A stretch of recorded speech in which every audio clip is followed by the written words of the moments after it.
사랑의 하나님 아버지 감사합니다. जीवित परमेश्वर बुवा तपाईँलाई धन्यवाद।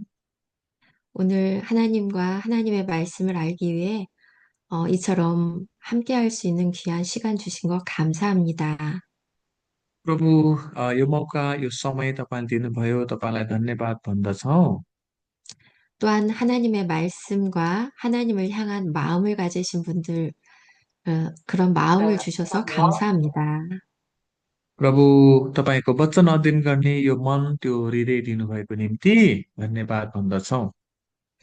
이 시간 느헤미야에 나타난 하나님의 뜻과 계획에 대해 잘 알아가는 시간이 될 수 있도록 도와주시옵소서.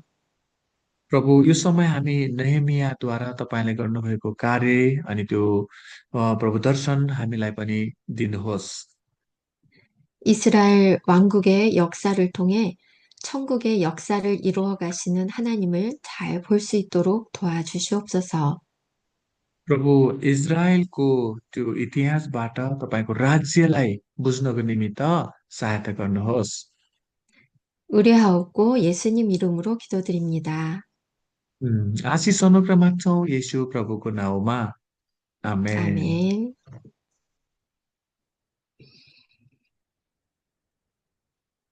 여러분들 지금 제가 공유해드린 화면이 잘 보이시나요? सायद यहाँहरूले यो स्क्रिनमा हेरिरहनु भएको छ। यो चित्रलाई चाहिँ हेर्नुहोस् है त। 네, 우리는 그동안 에스라서와 에스더 그리고 오늘 느헤미야서를 통해 이스라엘 왕국을 통해 계시된 천국의 역사를 알아왔고 알아가게 됩니다. हामीले गएको दिनमा विशेष गरी यस्ता अनि त्यसै गरी यताको त्यो पुस्तकबाट अध्ययन गर्दै थियौँ, जसमा चाहिँ हामीले इजरायलीहरूको राज्यद्वारा परमेश्वरको राज्यलाई हामी हेर्दैछौँ। 북이스라엘 왕조와 남유다 왕조가 패망한 이후에 어, 유다 민족에게 영향력을 행사하는 어, 이 중세시 고대 근동의 나라들에 대한 지도입니다. विशेष गरी उत्तर इजरायल अनि दक्षिण यहुदाको राज्यलाई जसरी निर्वासनमा लगिए र त्यसपछि फर्काउनको निमित्त परमेश्वरले विभिन्न राज्यद्वारा गर्नुभएको कार्यलाई हामी हेर्दैछौँ। 지난 시간에 우리 함께 나눴던 것처럼 남유다 왕조를 멸망시킨 바벨론을 정복하고 마침내 바사가 거대한 제국을 이루게 됩니다. जसरी जतिन योदालाई चाहिँ नि बेबिलोनले निर्वासन लिएर गए, पछि बेबिलोनलाई पनि फारसका राजाले कब्जा गर्यो। 바사는 페르시아 제국입니다. विशेष गरी हामीले फासा भन्छन् होइन, यो फारस राज्य हो। 이 페르시아 제국은 어, 고레스 왕 원년 때로부터 바벨론의 포로로 잡혀왔던 유다 민족들의 귀환을 허락하게 됩니다. जब बेबिलोनले चाहिँ नि इजरायलीहरूलाई चाहिँ कैदमा ल्याएको थियो, जब बेबिलोनलाई नि फारसको राजा कोरसले आफ्नो बनाइसकेपछि कोरसले चाहिँ निर्वासनबाट फर्काउने काम गर्दछ। 1차, 2차, 3차에 나누어 예루살렘으로 귀환한 유다 민족들은 성전과 율법 회복과 성벽 재건을 통해 하나님 나라를 회복하려는 노력을 합니다. अ, जसरी जसरी निर्वासनमा ल्याइए त्यसरी पनि एकचोटि दुईचोटि तीनचोटि गरेर इजरायलीहरूलाई चाहिँ नि राजा कोरेसले चाहिँ नि यरुसलेममा फर्काउने काम गर्दछ इजरायलीहरूलाई।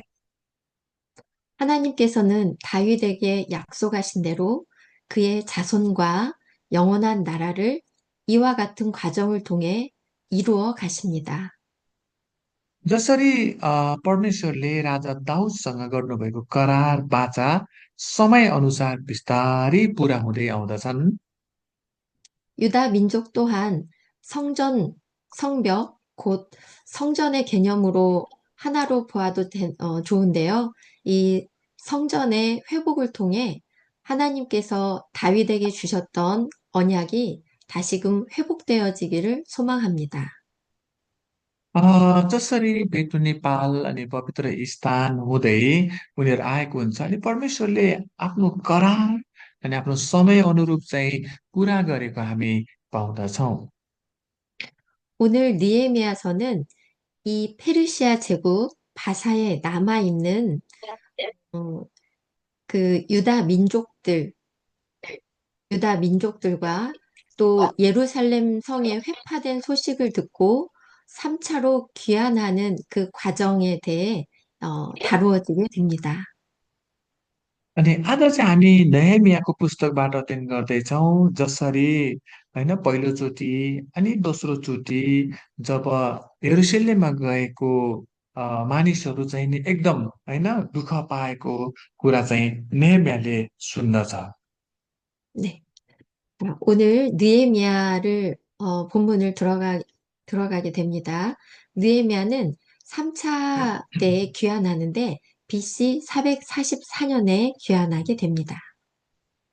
नेहेमिया चाहिँ विशेष गरी तेस्रो पटक बेबिलोनको निर्वासनबाट यरुशलेम जाँदछ बिसी 444मा। 느헤미야서의 핵심은 성벽 재건과 신앙 개혁으로 볼 수 있습니다. हामीले नियमियाको पुस्तकलाई हेर्ने हो भने विशेष गरी नयमियाले के गर्छ भने यरुशलेमको मन्दिरको पर्खाल निर्माण र परमेश्वरको वचनको सेवा पनि गर्दछन्।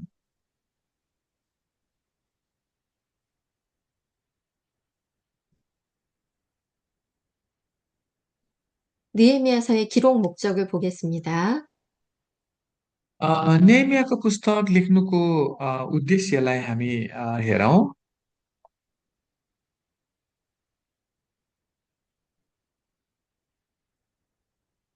음.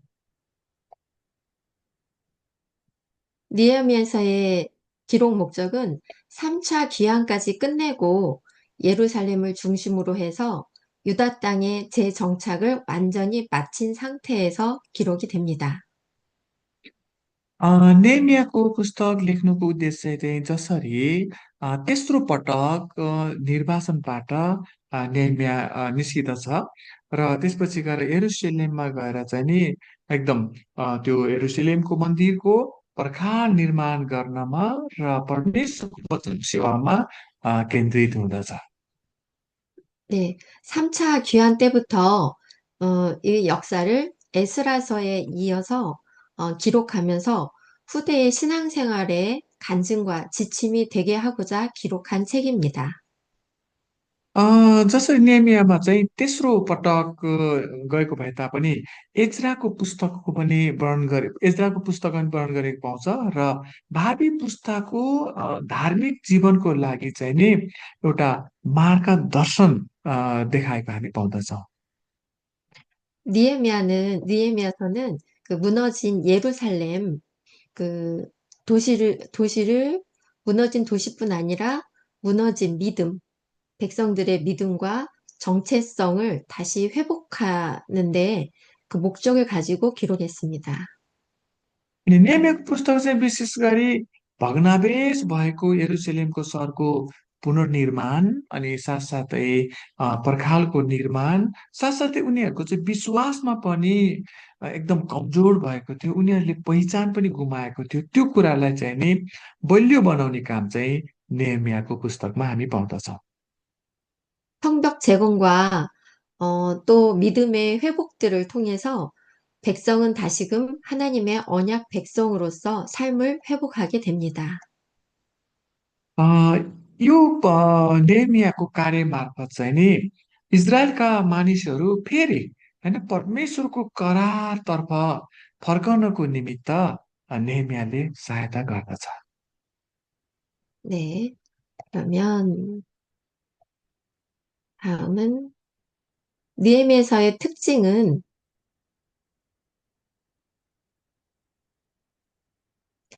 에스라서보다 후대의 사건을 다루고 있습니다. हामीले नेमियाको पुस्तकको विशेषतालाई हेर्ने हो भने 에즈라को भन्दा अलिकति फरक पाउँदछौँ। 또 예루살렘의 성벽 재건을 하는 것과 언약을 다시 갱신하는 것, 신앙, 정치, 외교 사건과 같은 내용들을 공평하게 다루는 시각에서 기록하고 있습니다. विशेष गरी यरुशलेमको पर्खालको पुनर्निर्माण अनि करार पक्का गरिएको अनि त्यसपछि गएर राजनीतिक कुटनीतिक घटना कुराहरू पनि हामी यहाँ पाउँदछौँ किनभने नेम यहाँ त राज्यपाल भएर आएको हुन्छ नि। 네. 그리고 신구약 중간기에 가장 가까운 구약 최후의 역사서입니다. विशेष गरी यो नेमियाको पुस्तक चाहिँ पुरानो नियमको चाहिँ अन्तिम ऐतिहासिक पुस्तकहरूमा पनि हामी पाउँदछौँ।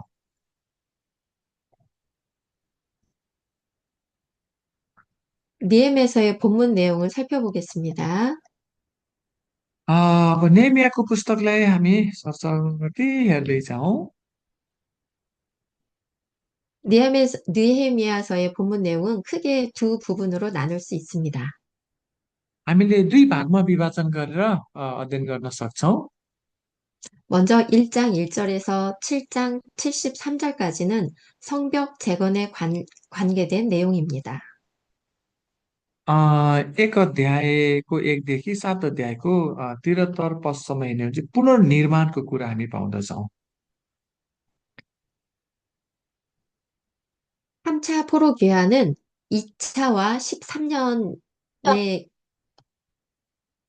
그 기간 이후에 일어났고 총 92년 동안 유다 민족은 귀환하게 됩니다. 이 내용이 1, 2장에 기록이 되고 있습니다. एक र दुई अध्यायमा हेर्ने हो भने जसरी अ, इजरायलीहरू कैदमा गएको हुन्छ अनि तेस्रो पटक उनीहरू त्यहाँबाट फिर्ती हुन्छ हामीले अ, यो कुरो हामी पाउँदछौँ र विशेष गरी उनीहरूले चाहिँ नि 52 दिनमा चाहिँ नि यरुसलेमको पर्खाल पुनर्निर्माण गरेर सिद्धिदछ। 세 번째로 돌아온 느헤미야는 대적들의 방해 속에서도 하나님의 도우심으로 성벽 공사를 52일 만에 완성하게 됩니다. विशेष गरी तेस्रो पटक नेहेमिया आउँदछ र त्यो बिचमा नेहेमियालाई धेरै त्यो यरुसलेममा बाधा आउँदछ, विरोध गर्दछ र पनि 52 दिनमा यरुसलेमको पर्खल निर्माण भएर सिद्ध्याउँदछन्। 또한 느헤미야는 에스라와 함께 완성 이후에 백성들의 선민의식, 하나님의 백성으로서의 정체성을 회복시키는 것을 힘썼습니다. अनि अर्को चाहिँ नि नेहेमियाले चाहिँ नि एज्रा सँगसँगै अ, विशेष गरी धार्मिक सुधारको काम पनि गर्दछ। 이 내용이 8장 1절에서 13장 31절까지 기록이 되어 있습니다. हामीले 8 अध्यायको 1देखि 13 अध्यायको 31 पदमा हामी पाउँदछौँ यो कुरा। 음, 그 소 제목들을 살펴보면 8장에서 10장까지는 율법 강해, 언약 갱신 이런 내용으로 신앙을 회복하는 시간들을 갖습니다. अ, हामीले होइन 8 अध्यायदेखि 10 अध्यायमा हेर्नुहोस् चाहिँ धार्मिक सुधार होइन करार पक्का गरेको हामी पाउँदछौँ, व्यवस्था सिकाएको हामी पाउँदछौँ। 11장과 12장에서는 성벽 완성 이후에 봉헌식을 갖게 됩니다. हामीले 11 अनि 12 अध्यायमा हेर्नुहोस् चाहिँ यरुसलेमको त्यो पर्खाल निर्माण गरिसकेपछि पर्खालको समर्पण गरेको छ। 13장에서는 제사장 사역과 안식일과 통혼 금지에 대한 내용들을 다루면서 신앙의 결단이 있게 됩니다. अनि हामीले 13 अध्यायमा गएर हेर्यो भने चाहिँ विशेष गरी पुजारी र उनीहरूको काम कर्तव्य हामी दिएको हामी पाउँदछौँ। 네. 자, 본문에서 느헤미야 1장 1에서 2장 20절 그 내용을 잠시 조금 더 이렇게 살펴보게 되는데 주제는 3차 포로 귀환입니다. हामीले अब नेहेमियाको पुस्तकको एक अध्यायको एकदेखि दुई अध्यायको बिचसम्म चाहिँ तेस्रो पटक नेहेमिया चाहिँ नि निर्वासनबाट यरुसलेम आउँदछ।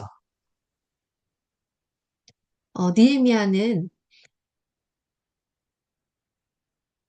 페르시아 제국에 있으면서 어, 그 페르시아 제국의 고관으로 있으면서 예루살렘 성의 회파 소식을 듣게 됩니다. हामीले एक अध्यायमा हेर्ने हो भने चाहिँ नेहेमिया चाहिँ नि विशेष गरी फारसको राज्यमा छ। अनि उसले सुन्दछ कि होइन यरुसलेम चाहिँ एकदम भग्नावेश भएको छ भन्ने कुरो।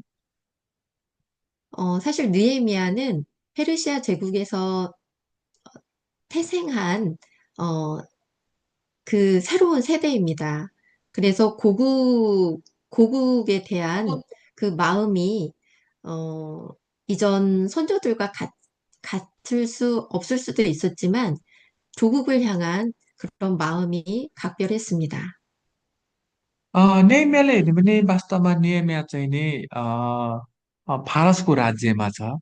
तर यता यरुसलेममा आएकाहरूले चाहिँ नि जसरी होइन उनीहरूले काम गर्नु भने त्यो गरेको छैन। त्यसले गर्दा नेहेमिया चाहिँ एकदम दुखित हुँदछ जब यरुसलेमको विषयमा सुनेपछि। 그는 금식하며 하나님께 죄를 자복했습니다. अनि नेहेमियाले चाहिँ एकदम उपवास बस्दछ अनि परमेश्वरको सामु आफ्ना पापहरू स्वीकार गर्दछ। 또한 그 이후에 아닥사스다 왕에게 예루살렘으로 돌아갈 것을 허락을 받아냅니다. अनि त्यसपछि राजा त्यो बेलाको समयको राजा चाहिँ अर्थशास्त्र थिए। अनि नेहेमियाले अर्थशास्त्रसँग चाहिँ नि यरुसलेममा जानको निमित्त बिदा पनि माग्दछ, छुट्टी। 느헤미야는 예루살렘 귀환 후에 사흘 동안 성벽을 탐사합니다.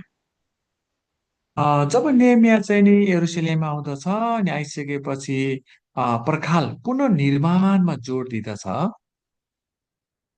그리고 나서 백성들에게 하나님의 도우신 것을 전하며 성을 보수할 것을 권면하고 외칩니다. जब नेहेमियाले 3 दिनसम्म चाहिँ नि यरुसलेमको सहर घुमेर चाहिँ नि चेकजाँच गर्छ र अनि सबै मानिसहरूलाई चाहिँ परमेश्वरको कार्य गर्नको मद्दत गर्नको निमित्त आह्वान गर्दछ। 음, 지금 방금 제가 말씀드린 내용을 좀 더 세밀하게 나눈 내용인데요. 음, 그 1장 1절에서 느헤미야는 수상궁에 있다는 것을 알 수 있습니다.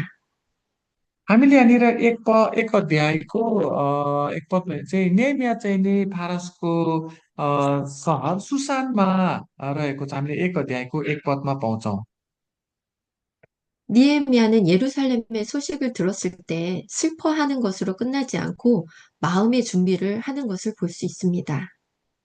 हामीले एक अध्यायको 4 देखि 2को 8 चाहिँ जब यरुसलेम चाहिँ एकदम खतम छ भन्ने कुरो सुनिसकेपछि 4 पदमा सुन्छ। त्यसपछि नेमिया चाहिँ उबास बसेर तयारी हुँदछ।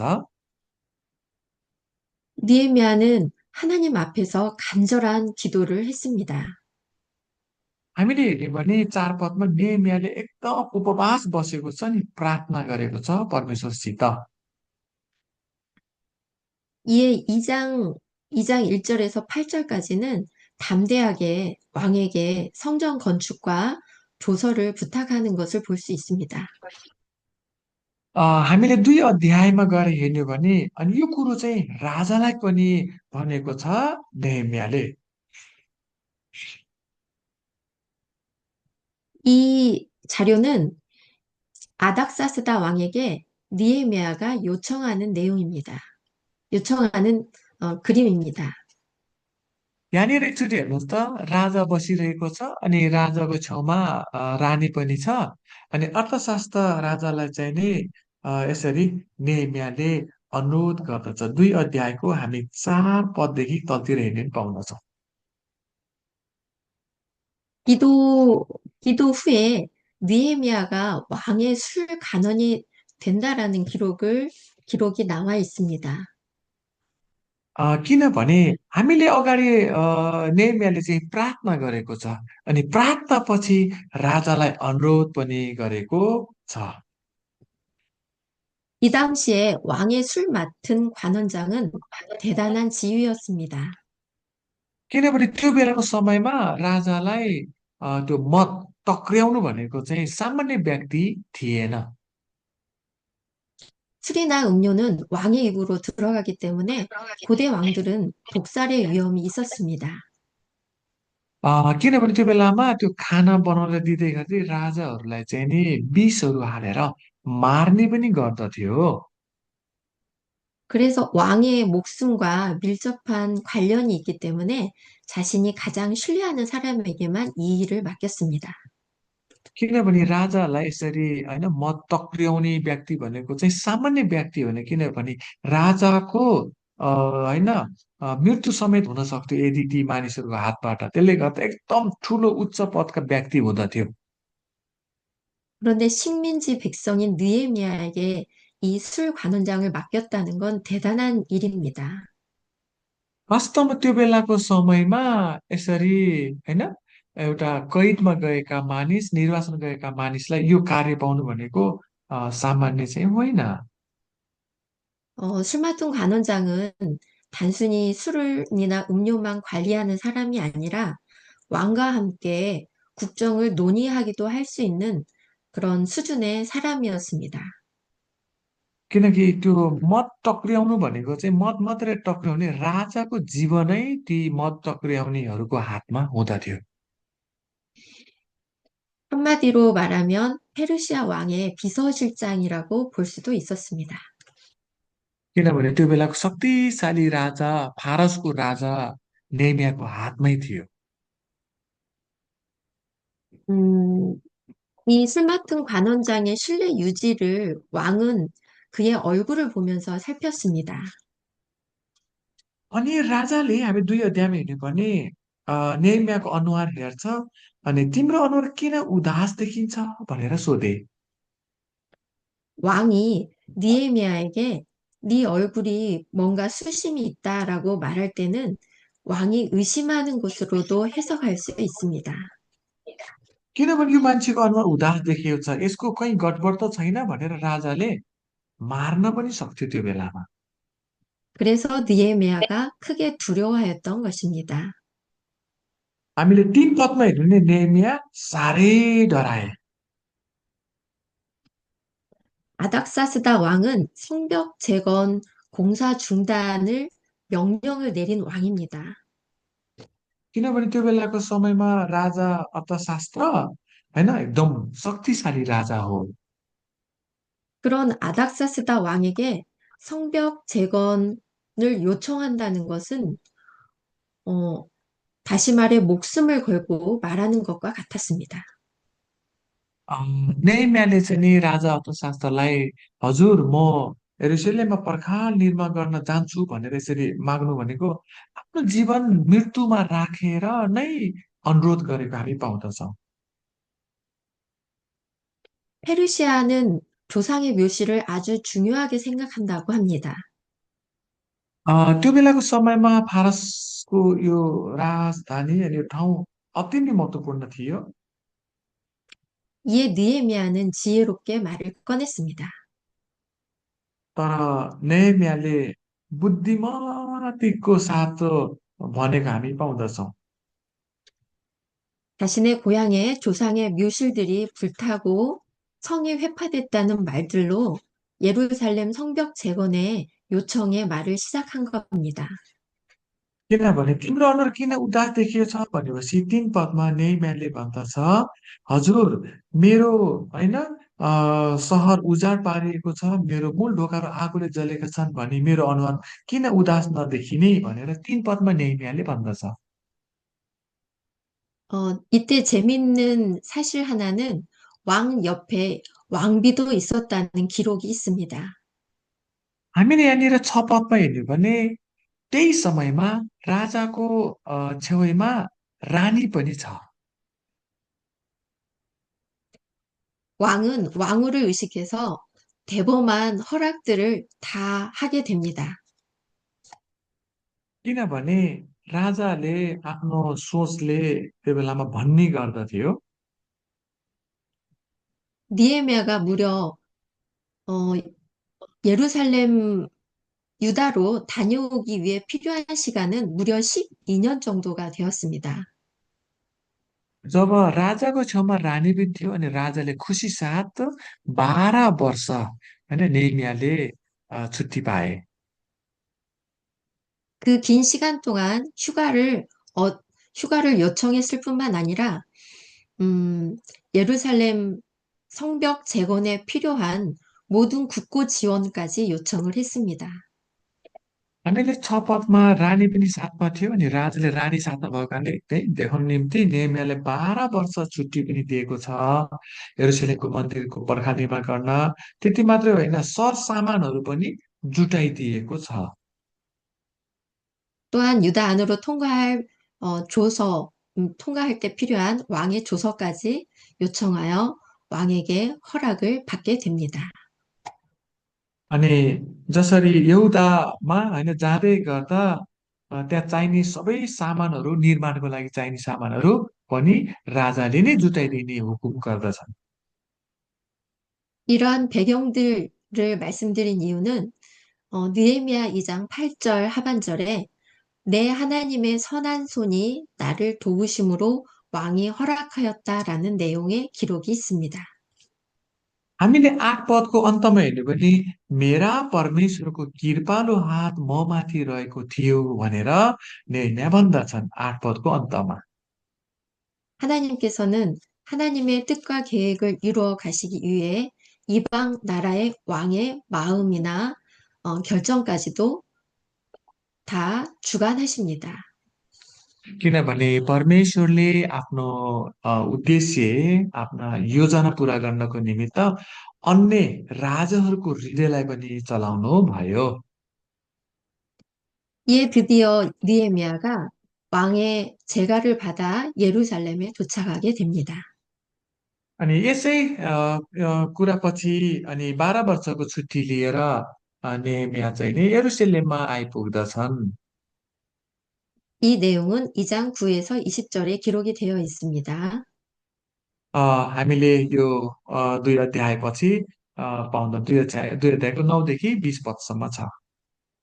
느헤미야는 아무에게도 알리지 않고 혼자서 조용히 성벽을 살펴보게 됩니다. अनि नेमिया यरुशलेममा पुग्छ 4 महिना लगाएर। अनि त्यसपछि 15 पदमा हेर्ने हो भने सहरका पर्खालको निरीक्षण गर्छ नेमियाले 15 पद। 이는 대적들의 방해나 또 허다한 그런 백성들의 민원, 민원을 방지하기 위한 선택이었다고 볼 수 있습니다. अनि यहाँनिर चाहिँ नि हामीले 17-18 पदमा हेर्ने चाहिँ नेहेमियाले चाहिँ नि पुनर्निर्माणको कार्य सुरु गर्नको निमित्त अनुरोध गर्दछ। 느헤미야는 하나님께서 주신 마음을 가지고 백성들에게 성벽을 건축할 것을 전하게 됩니다. 17 र 18मा हेर्ने हो भने नेहेमियाले चाहिँ नि यरुशलेमको पर्खालको पुनर्निर्माण गर्नको निमित्त परमेश्वरको सहायतामा काम सुरु गर्दछ। 이에 산발랏, 도비야, 게셈을 중심으로 한 대적들이 느헤미야의 그런 계획을 듣고 비웃게 됩니다. त्यसपछि 19 पदमा हेर्नुहोस् त 2 अध्यायको यहाँनिर सनबलत र तोबिया छ। यी दुईजनाले चाहिँ नेहेमियाको कार्य सुनेर विरोध गर्न सुरु गर्दछन्। 산발랏은 사마리아 총독이면서 대적들의 우두머리였습니다. सम्मलाई चाहिँ विशेष गरी यो सामरियनहरूको अगुवा र यो विद्रोह गर्नेको पनि अगुवा भएको हामी पाउँदछौँ। 그래서 총독이 2명 있을 필요가 없다라는 생각으로 견제하기 위함이었습니다.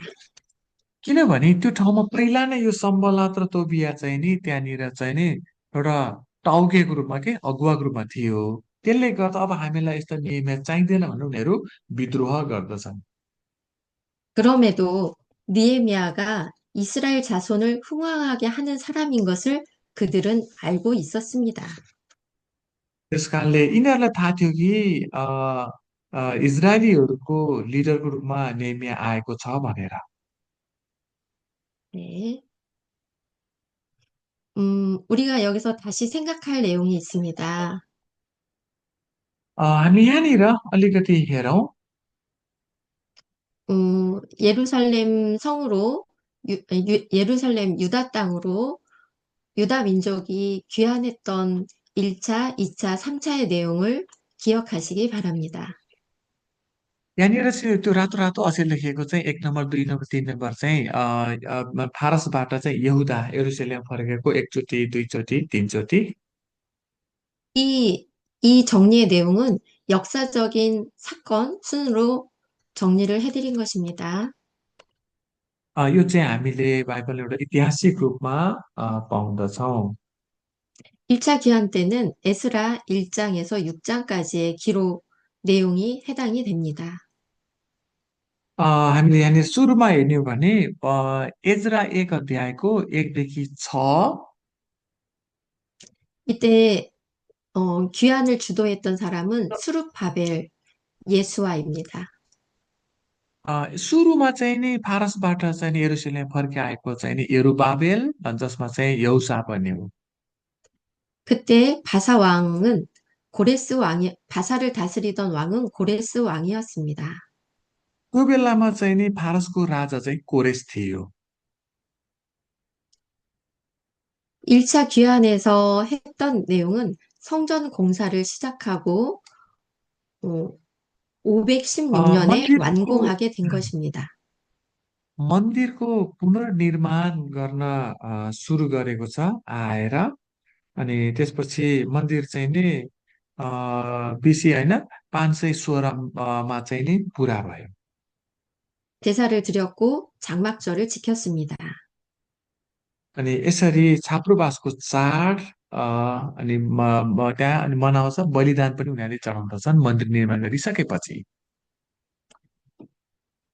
사마리아인의 방해로 520년까지 중단이 되기도 했습니다. अनि त्यो बिचमा 520 सम्म पनि ती होइन सामरियनहरूद्वारा पनि विरोधमा उनीहरू बसेको छ।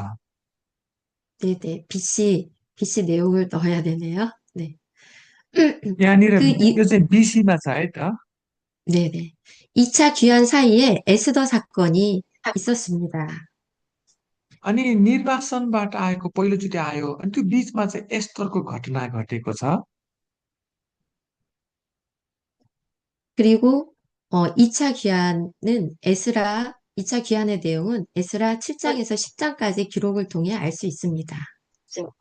अनि दोस्रोचोटि फारसबाट फर्किएको दोस्रोचोटि आयो, अनि यो चाहिँ हामीले एजरा 7देखि 10 अध्यायमा पाउँदछौँ।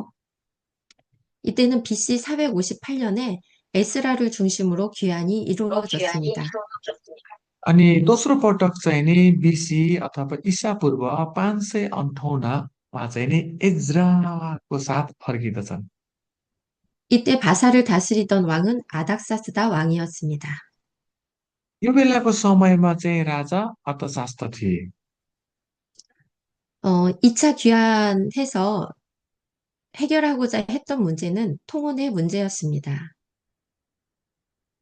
दोस्रो पटक जब एजरा आए त्यसपछि के चाहिँ समस्या थियो भने जम्मै अन्य जातिसँग विवाह गरेर बसेको थियो।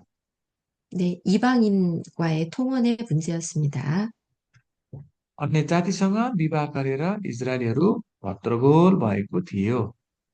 네, 지금 우리가 살펴보고 있는 3차 귀환은 느헤미야서 1장에서 13장까지의 기록을 통해 알 अहिले 수 있습니다. अहिले हामीले अध्ययन गरिरहेको चाहिँ नि तेस्रो कृति हो फारसबाट, जो चाहिँ नेमिया हो। हामीले 1देखि 13 अध्यायसम्म हेर्दैछौँ बिसी 444मा। 네, 느헤미야를 중심으로 해서 아닥사스다 왕의 어, 이 지배 시기에 일어나고 있습니다. यो पनि राजा अर्थशास्त्रकै शासनकालमा नेमिया 12 वर्षको छुट्टीमा यरुसलेम आउँदछ। 네, 다음 내용을 보겠습니다. अब हामी अर्को उसमा जानेछौँ। 지금은 이제는 느헤미야 3장 1에서 7장 73절 예루살렘 성벽 재건의 내용을 다루게 됩니다. यहाँनिर हामी 3 अध्यायको 1 देखि 7 अध्यायको तेह्रतर्फ समय हेर्ने हो भने चाहिँ नि यरुसलेमको पर्खाल निर्माणको पुनर्निर्माणको कुरा हामी यहाँ पाउँदछौँ। 예루살렘, 중수해야 하는 예루살렘 성벽은 굉장히 굉장한 길이와 또 그 지역이었습니다. 그래서 느헤미야는 성벽을 각 사람에게 분배하게 됩니다. यो यरुसलेमको पर्खाल निर्माण गर्नुपर्ने भयो किनभने एकदमै अन्य जाति मानिसहरू छिरेर भद्रगोल बनाउन थाले। त्यसकारणले हरेक मानिसहरूलाई नेहेमियाले अनुरोध गरेर लगाएको छ। 본격적인 그런 공사, 건축이 시작되자 대적들의 방해가 끊임없이 일어났습니다. जब निर्माणको काम सुरु गर्यो नि त्यसपछि विरोधीहरूले यति धेरै विरोध गर्यो निर्माण कार्यमा। 니에미아와 유다 민족들은 이를 잘 이겨나갔습니다. र पनि नेहेमिया र ती यहुदीहरू एकसाथ भएर जित्दै अघि बढे। 또한 이스라엘 내부에서도 문제가 일어났습니다. त्यति मात्र आन्तरिक रूपमा पनि त्यहाँ समस्या भएको छ। 니에미아는 끊임없이 이러한 문제들을 해결해 나가며 하나님께 기도하였습니다. तर यो समस्याबाट अघि बढ्नको निमित्त नेहेमियाले निरन्तर प्रार्थना गरिरहे। 하나님의 선하신 도우심으로 성벽 재건은 52일 만에 완공하게 됩니다.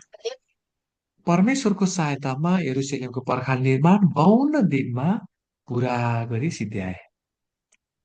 이에 성벽에 문짝을 달고 관리를 세웠습니다. अनि त्यो हरेकलाई चाहिँ नि अ, त्यो पर्खालहरू तर त्यो यरुसलेमलाई सुरक्षाको निम्ति पनि त्यहाँनिर काम अनुरोध गरेर काम लगाए। 자, 이러한 내용들이 나오는데요. 어, 그 성벽 재건에 참여한 자들이 3장 1에서 32절에 나오게 됩니다. यरुसलेमको पर्खाल निर्माण गर्नको निमित्त चाहिँ 3 अध्यायको 1 देखि 32सम्म हामीले हेर्ने त्यहाँ पाउँदछौँ। 양문에서 분문까지, 양문에서 시작해서 옛문에서 분문까지 3장 1에서 14절까지 중수하는 자들에 대한 소개가 있습니다. यहाँनिर हेर्ने हो भने जस्तै त्यो 2 ढोकाबाट सुरु गर्दै अनि त्यहाँनिर दसवटा ढोका बनाएको थियो कि त्यो पुरै होइन ढोकाहरू चाहिँ नि शाखा ढोकाहरू पनि निर्माण गरी सिद्ध्याएको छ। 네, 그리고 3장 15에서 32절까지는 샘문에서 오벨 성벽, 마문에서 양문까지의 중수 내용이 있습니다.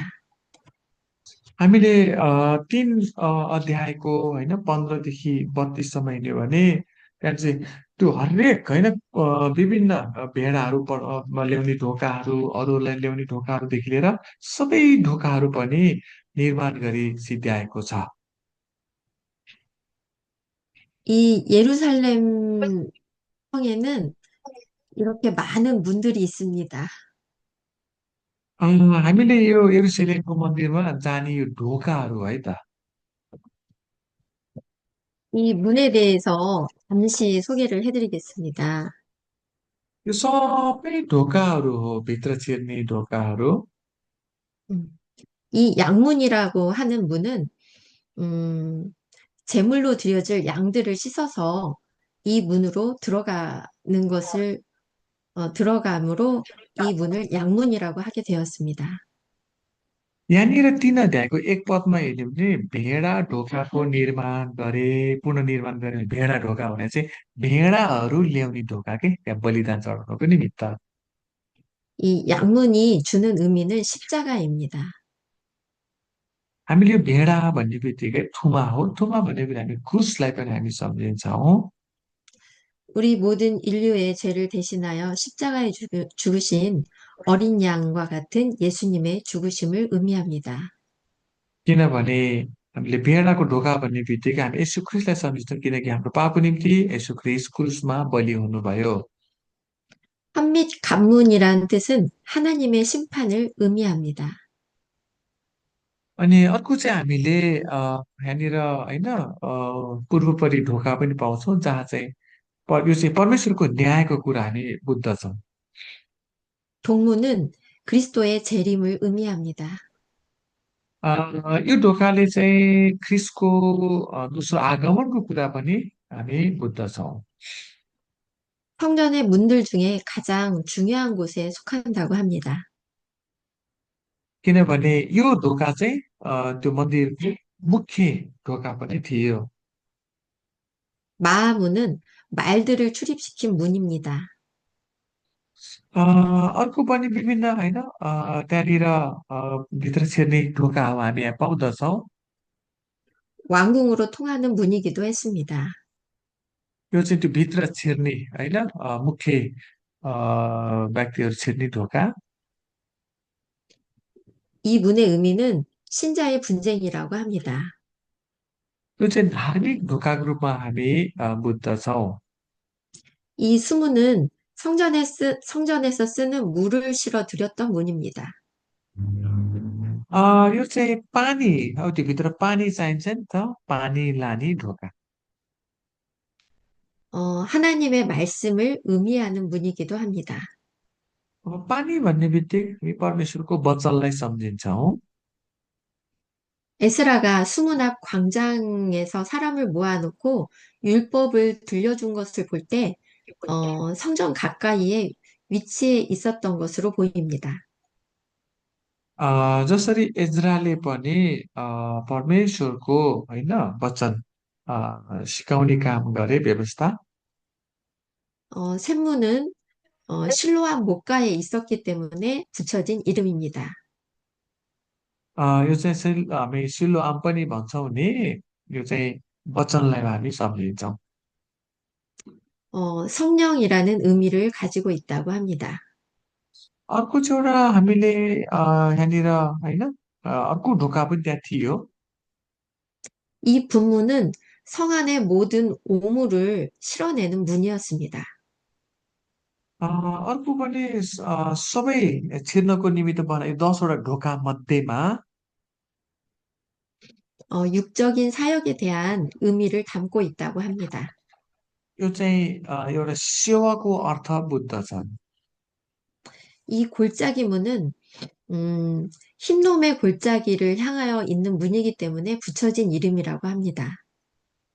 अर्को चाहिँ यतापट्टि उपत्यका ढोका भन्दाखेरि किन उपत्यका ढोका भन्दाखेरि भने यो हिन्नोमको बेसी भन्ने पाउँछौँ कि हामी त्यहाँ चाहिँ धेरै बालकहरू मारेको थियो कि 고난과 시험을 의미하고 있습니다.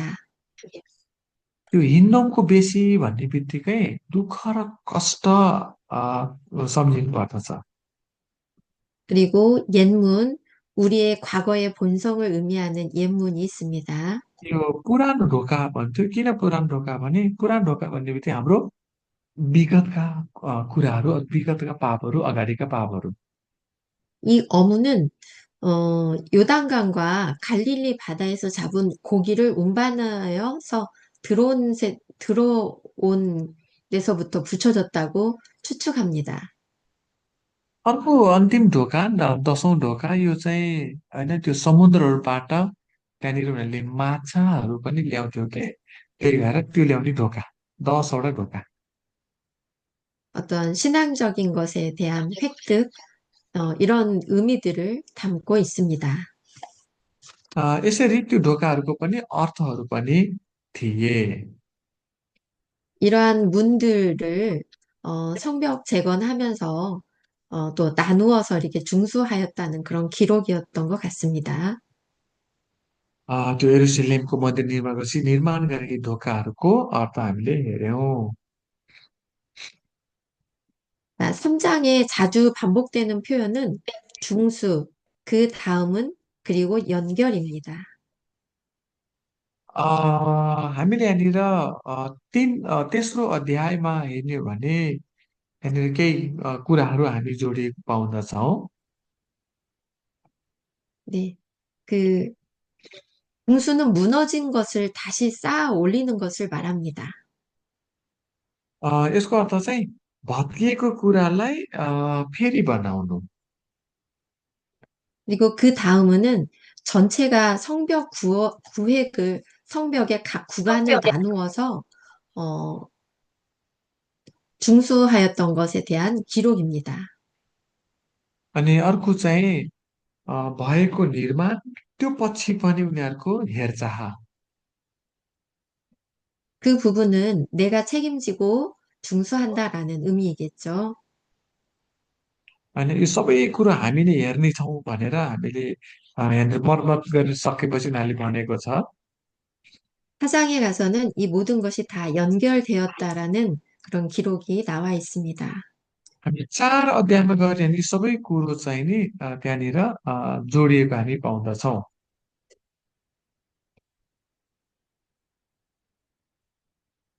아, 이번에는 대적들의 방해가 적극적으로 나타나고 있는 사장을 보겠습니다.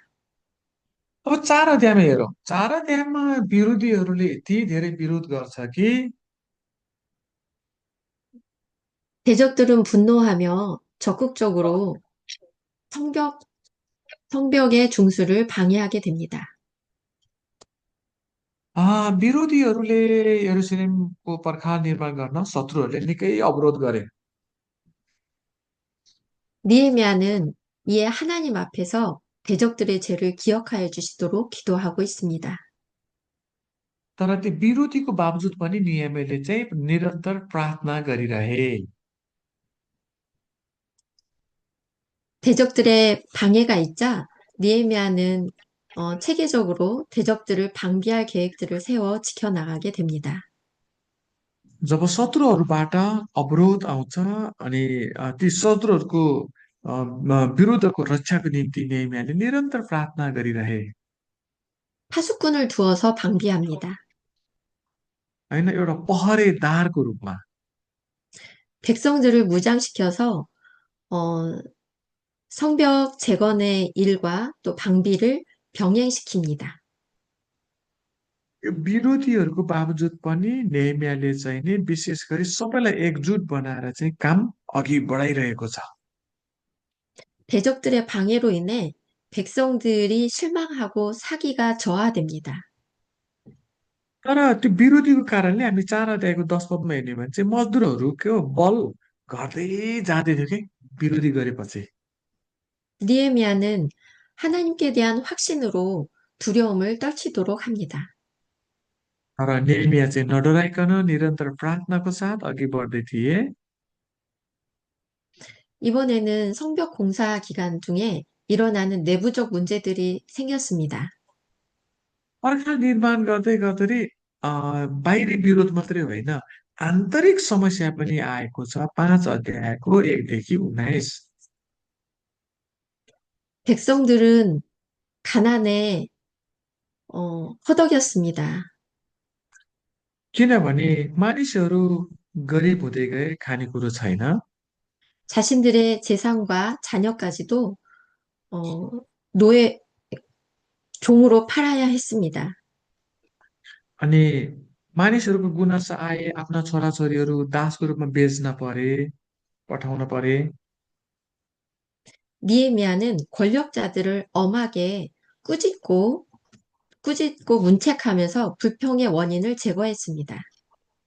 अनि त्यसपछि नेहमियाले चाहिँ नि त्यो जसले ब्याज बढी लिएर आफ्ना ऋणहरू दिन्थ्यो नि तिनीहरूलाई हकारे। 권력자들은 백성에게서 이자 받기를 그치게 됩니다. किनभने त्यो बेलामा हामीले 9 देखि 13 पदमा चाहिँ धेरै मानिसहरूले चाहिँ ब्याज बढी लिइरहेको थियो। 9 देखि 13 पद। 느헤미야는 12년 동안 자신이 마땅히 받아야 할 총독의 보수를 받지 않았습니다. हामीले 14 र 15 पदमा हेर्ने भने नेहमियाले यो पनि भने कि मैले 12 वर्षसम्म त कुनै पनि भत्ता लिएको छैन भने तिमीहरूले किन अरूकोबाट ऋण लिने भनेर ब्याज लिने भनेर कराए। 백성이 수고하는 것을 너무 잘 알고 있었기 때문입니다. किनभने मानिसहरूले गरेको परिश्रम नेहमियालाई थाहा थियो। 대신 성벽 공사에 힘을 다하였습니다. 16देखि 19मा हेर्ने हो भने पर्खाल पुनर्निर्माण गर्नको निम्ति सबैजनाको प्रयास जारी नै रहे। 느헤미야는 자신의 이러한 결정들에 대해 하나님께서 기억해 주시도록 기도하였습니다. अनि नेहेम्याले चाहिँ नि 19 पदमा हे मेरा परमेश्वर मैले गरेका सबै कामको निम्ति मेरो हितमा सम्झना गर्नुहोस् भनेर 19 पदमा नेहेम्याले प्रार्थना गरे। 음, 조금만 더 하고 쉬는 시간 가져도 되겠죠? 네. 네. 6장하고 7장까지 살펴보고 쉬는 시간 갖도록 하시게요. 6장, अ, हामी यो 6 अध्यायलाई हेरौँ त्यसपछि हामी ब्रेक लिउँ। 6장 1에서 14절에서는 대적들의 방해와 니에미아의 대처 내용이 나옵니다. यहाँनिर हामीले हेर्ने हो भने 6 अध्यायमा चाहिँ नि ती विरोधीहरूको षड्यन्त्र आउँदछन् 6 अध्यायको 1देखि 14। 대적들은 어떻게 해서든 느헤미야를 만나려고 하고 그것을 그 기회를 타서 느헤미야를 죽이려고 합니다.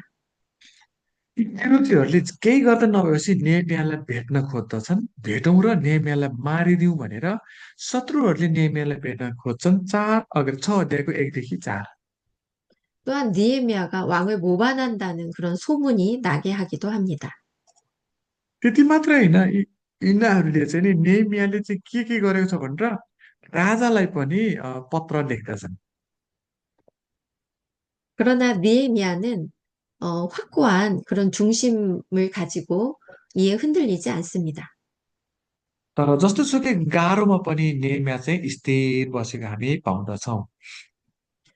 니에미아 가까운 스마야조차도 거짓된 예언을 하게 됩니다. त्यही बिचमा समय भन्ने एकजना झुटा अगमबाणीले पनि अगमबाणी गर्न सुरु गर्छ 6 अध्यायको 10देखि 14 पद। 뇌물을 받은 스마야는 니에미아에게 어, 두려움을 갖도록 또 피하라고 합니다. किनभने यो समयले पनि फेरि होइन बाधा ल्याउने कामहरू गरेको हामी पाउँदछौँ। 스마야의 예언이 거짓임을 간파하고 니에미아는 하나님께 의뢰하게 됩니다. किनभने समयले गरेका यो झुटो अगमबाणी जसले गर्दा नेहेमियालाई पनि अ, अप्ठ्यारो बनाउने काम गर्दछ। 이런 수많은 대적들의 방해에도 불구하고 드디어 예루살렘 성벽이 완성이 됩니다. यो विरोधीहरूको बावजुद पनि यरुसलेमको पर्खाल निर्माण गर्ने काम चाहिँ सिद्धियो। 이것은 니에미아의 헌신과 어, 지혜뿐만 아니라 백성들의 수고와 헌신도 함께 있었기 때문에 가능했습니다. हामीले यहाँनिर 15 पदमा हेर्ने हो भने 52 दिनमा यरुसलेमको पर्खाल निर्माण भएर सिद्धिएछ। यसमा चाहिँ नेहेमिया साथसाथै सबै मानिसहरूको एकता हामी यहाँ पाउँदछौँ। 또한 하나님의 선하신 도우심의 손길이 있었기에 가능했습니다. र पनि परमेश्वरको दयालु हात यिनीहरूमाथि पनि थियो।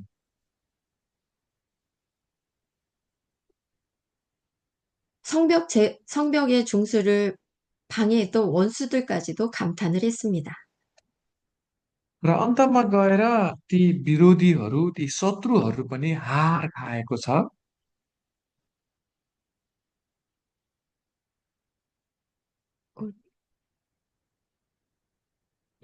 음.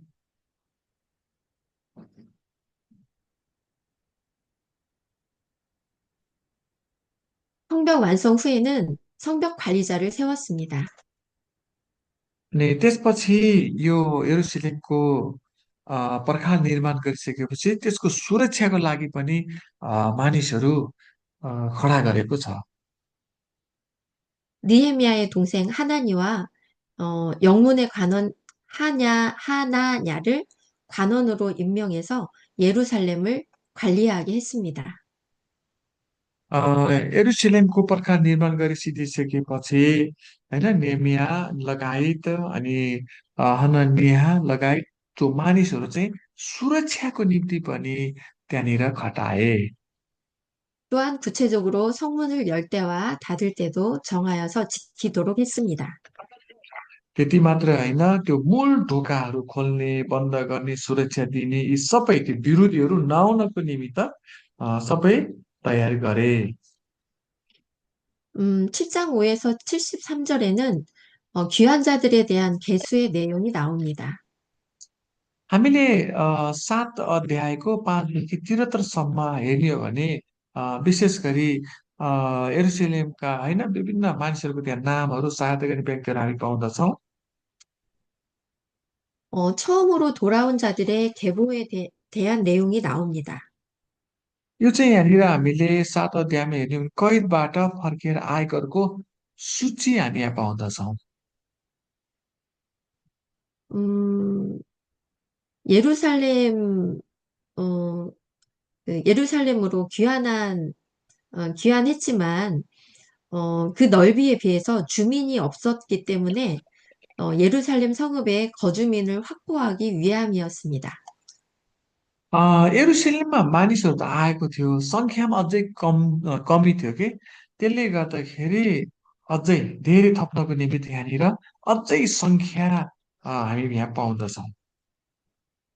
옛날 조상들이 살았던 예루살렘 성읍을 떠나서 다른 곳에서 살던 그런 후손들을 다시 조상들의 성읍인 예루살렘으로 불러들이기 위함이었습니다. किनभने यरुसलेमबाट जब पहिला निर्वासन लाँदै छटस्थ भएकाहरूलाई फेरि जम्मा गरेर ल्याएको कैदबाट फर्केर ल्याएको सूची हामी यहाँ पाउँदछौँ. 당시 예루살렘은 이방 민족들의 공격과 위협에 시달리고 있었기 때문에 많은 이스라엘 사람들이 예루살렘을 떠나서 다른 지방에서 살고 있었습니다. किनभने जब यरुसलेममाथि आक्रमण भयो त्यो बेला भागदौड भएर अन्य ठाउँतिर पनि छरपस्ट भएर बसेका थिए इजरायलीहरू, उनीहरू फेरि भेला गराएर लिएर आए. 네, 7장 70에서 73절에는 예물의 총독, 족장, 백성들이 드린 예물에 대한 기록이 나옵니다. हामीले 7 अध्यायको 70देखि 73सम्म हेर्ने भने राज्यपाल होइन र जनताले दिएका विभिन्न कुराहरू हामी यहाँ पाउँदछौँ. 7 अध्यायको 70देखि 73. 참고로 다릭은 페르시아에서 통용되던 금화입니다. विशेष गरी फारसको राज्यमा उनीहरू रहँदै गर्दाखेरि त्यहाँबाट फर्केर ल्याएका कुराहरू हामी यहाँ पाउँदछौँ. 음, 만에는 히브리인의 그 사용법에 의하면 50세겔 정도 되는 그런 중량이라고 합니다. विशेष गरी यिनीहरू चाहिँ नि फर्केर आइसकेपछि होइन यसरी एकजुट भएर काम गरेको हामी पाउँदछौँ. हामी 73 पदमा हेर्ने भने त्यो कुरा पनि पाउँदछौँ. 8장 1절에서 10장 39절에는 신앙 회복에 대한 내용이 다루어지고 있습니다. अब हामी सुरु गरौँ है त यो 8 अध्यायको 1देखि 10सम्म. 바벨론 왕 느부갓네살에게 잡혀갔다가 돌아온 자들은 42,320명이었습니다. यसरी फर्केर आउनेको सङ्ख्या छ त्यहाँनिर 42,360 जना. 백성들은 에스라가 낭독한, 제 목소리가 에코로 들려오네요. 네. 백성들은 에스라가 낭독한 율법을 듣고 초막절을 지켰습니다. जब इजरायलले चाहिँ व्यवस्थाबाट सिकाए होइन, त्यसपछि गएर यो छाप्रोबासको चाड पनि मनाएको हामी यहाँ पाउँदछौँ. 어, 그리고 इ스라엘 백성들이 회개했습니다. अनि त्यसपछि हामी यहाँ हेर्ने हो भने इजरायली हरूले चाहिँ पश्चाताप गरेको हामी पाउँदछौँ. 에스라는 이스라엘의 역사를 회고하면서 언약 백성으로서 임봉했습니다. इजरायलले इजरायलीहरूको इतिहास तिमीहरू त यस्तो जाति है भनेर बताएर तिनीहरूलाई चाहिँ नि करार पक्का गराएको हामी पाउँदछौँ।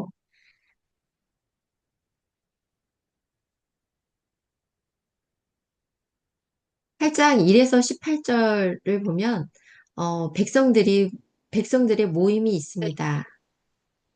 हामीले यहाँनिर 8 अध्यायको 1देखि 8सम्म हेर्ने भने उनीहरूको भेला छ। 여기서 에스라는 율법을 낭독하여 어, 율법을 깨닫게 합니다. अनि यहाँनिर चाहिँ नि इजरायलले विशेष गरी चाहिँ नि व्यवस्थाबाट सिकाए र मानिसहरूले चाहिँ व्यवस्था बुझे। 말씀으로 백성들이 위로를 받습니다. अनि वचनद्वारा अनि हामीले यहाँनिर इजरायली भनेपछि वचनद्वारा नै उनीहरूले सान्त्वना पनि पाए। 하나님의 말씀을 밝히 깨달은 백성들은 기록된 말씀대로 순종해서 투막절을 지켰습니다. अनि जब व्यवस्थाबाट सिकाएपछि अनि इजरायलीहरूले चाहिँ छाप्रो बाँसको चाड पनि मनाए। 투막절은 과거에 출애굽한 이스라엘이 광야에서 생활하던 것을 기념하는 절기입니다. यो छाप्रोवासको चाड के हो भने इजरायलीहरू मिश्रबाट निस्केर आउँदै गर्दा उनीहरू पालमा बसेर आएको थियो नि त उचाड स्थानमा, त्यसको सम्झना मनाउने चाड छाप्रोवासको चाड। 바벨론에서 귀환해서 다시 이 같은 절기를 지키게 된 유대인들은 말할 수 없이 그 기쁨이 컸습니다. किनभने बेबिलोनको निर्वासनमा गएको थियो नि उनीहरू। बेबिलोनको निर्वासनबाट फर्किएर यिनीहरूले यसरी छाप्रोवासको चाड मनाउँदै गर्दा अति नै खुसी मनाए। 그들은 감격해서 눈물을 흘리며 하나님께 감사했습니다. यसरी उनीहरूले साँच्चै नै परमेश्वरलाई एकदम धन्यवाद चढाए। 느헤미야는 어, 백성들에게 근심하지 말고 여호와로 인해서 기뻐하라고 권면해 줬습니다. अनि नehemiयाले चाहिँ नि होइन, चिन्ता र फिक्री नगर, परमप्रभु परमेश्वरको महिमा गर। 이러한 사실들을 볼 때 우리도 하나님의 말씀에 순종하면서 하나님께서 주시는 기쁨과 축복을 누리는 것은 다른 어떤 것과는 비교할 수 없다는 사실을 기억할 수 있습니다. हामीले पनि यो घटनालाई सम्झिने हो भने साँच्चै नै हाम्रो पनि जीवनबाट परमेश्वरले विभिन्न तरिकाले यहाँसम्म डोरन भएको छ। हामी धन्यवादी, खुसी र आनन्दिँदै हुनु पर्दछ। 원하는 물건을 사거나 또는 돈을 벌거나 맛있는 음식을 먹는 것들과는 도저히 비교할 수 없는 큰 기쁨입니다. जस्तै हामी पनि कहिलेकाहीँ हामीले खानेकुराहरू किन्दै गर्दा, विभिन्न चाइनिज सामानहरू किन्दै गर्दा, यी सबै कुरो वास्तव हामीले किन्दै गर्दा यी सबै कुरो जुटाउने चाहिँ परमेश्वरै हुनुहुन्छ। 하나님의 말씀을 통해 주시는 위로와 기쁨, 평안을 인해서 감사를 드립니다. किनभने परमेश्वरको वचनबाट नै हामीले सान्त्वना पाउँछौँ, खुसी पाउँछौँ अनि आनन्द पनि पाउँदछौँ। 자, 여기는 이 그림은 에스라가 최초의 말씀 통독회를 가지는 장면입니다. इजरायलले जसरी यरुशलेम आइसकेपछि यसरी व्यवस्थाबाट सिकाउने काम चाहिँ इजरायलले गरेको हो। 신명기 31장에 성경 통독에 대한 명령이 있었습니다. हामीले व्यवस्था 31 अध्यायमा हामीले हेर्ने हो भने 천년 후에 처음으로 행하게 된 것입니다. अनि यहाँनिर 1000 वर्षपछि फेरि त्यही व्यवस्था इजरायलले यहाँनिर बताउँदैछन्। 어, 이에 에스라는 언약을 갱신하게 됩니다. इजरायलले चाहिँ नि करार पक्का गराएको हामी पाउँदछौँ। 백성들은 자신들의 죄를 인해 금식하고 회개하게 됩니다. जब यी मानिसहरू चाहिँ नि आफूले गरेका गल्तीमा पश्चाताप हुँदछ। 또한 어, 하나님의 어, 말씀을 듣고 또한 찬양과 기도를 올리게 됩니다. जब 9 अध्यायमा हामीले हेर्ने हो भने परमेश्वरको यो वचन सुनेपछि उनीहरूले प्रशंसा अनि प्रार्थना गरेको छ। 레위인들의 찬양이 있었습니다. उनीहरूले प्रशंसा गरेको छ। 아브라함과의 언약에 대한 확인이 있었습니다.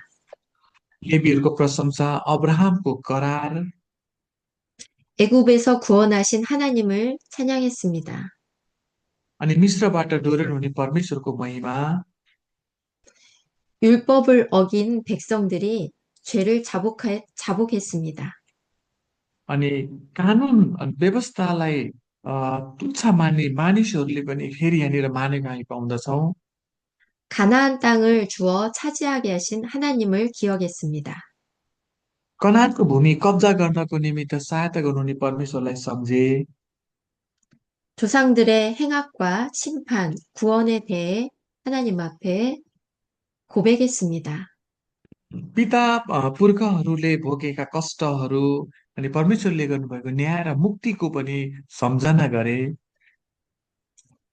이에 견고한 언약을 세우고 기록하여 임봉했습니다.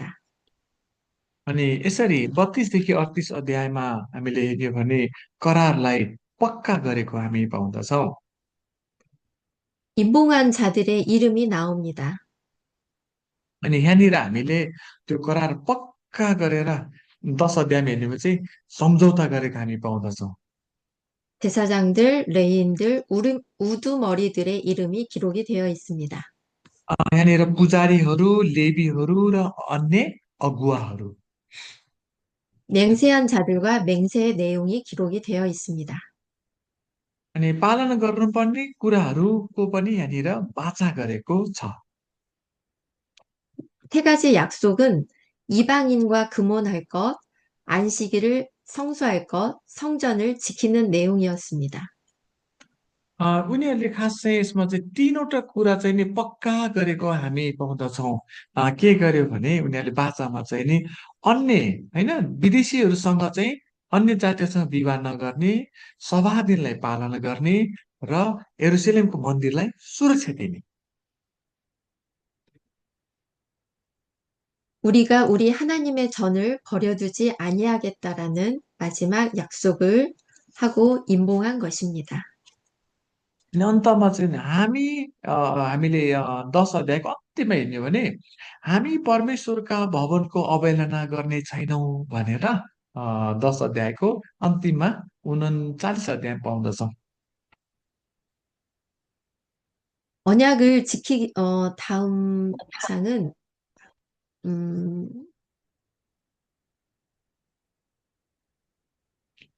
음,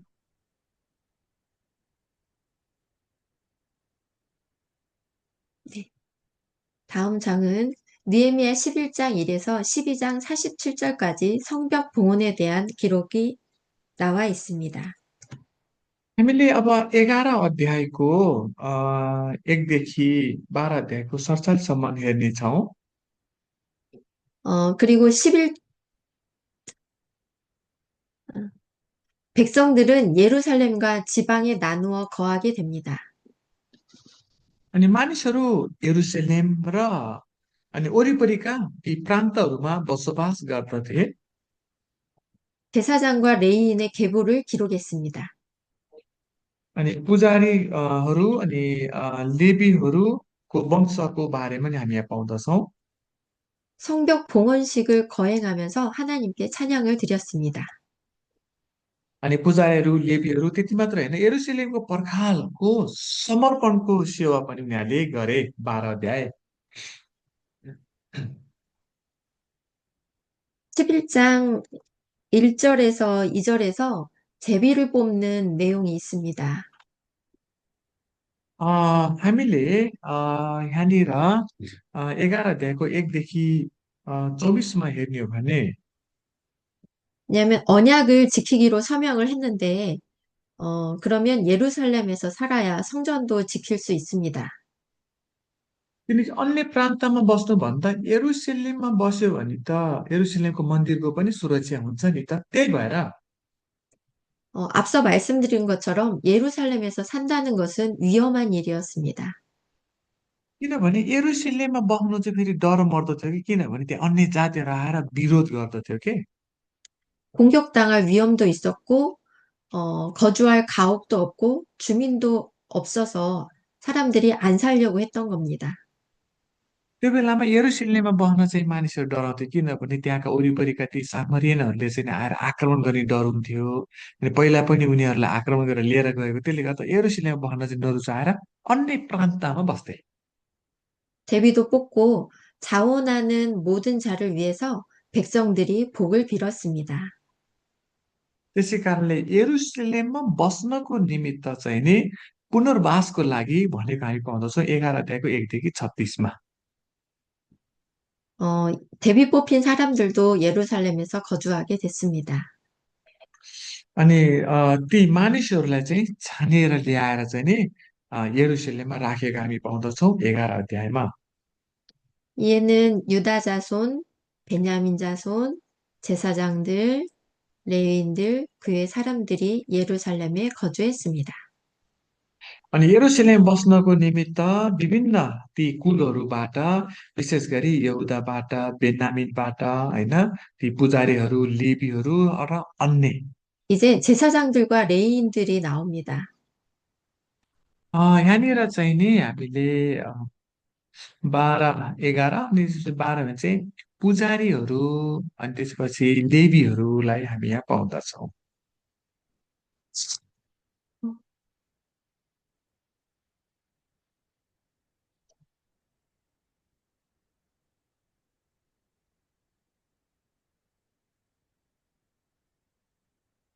제사장과 레위인의 이름, 예수아의 족보가 있습니다.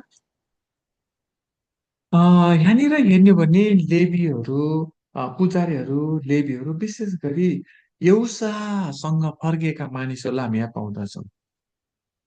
또 요야김 때 제사장들, 레위인들, 그의 사람들에 대한 기록이 있습니다.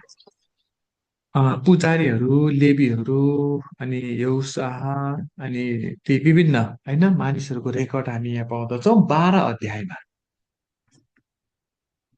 레위인 족장들은 책에 기록이 되어 있습니다. अनि हामीले लेवीको परिवारका प्रमुखहरू पनि पाउँदछौँ 12 अध्यायको 22 देखि 26मा। 또한 레위 지도자들의 역할에 대해 기록이 되어 있습니다. अनि लेवीहरूले गर्नुपर्ने काम कर्तव्य।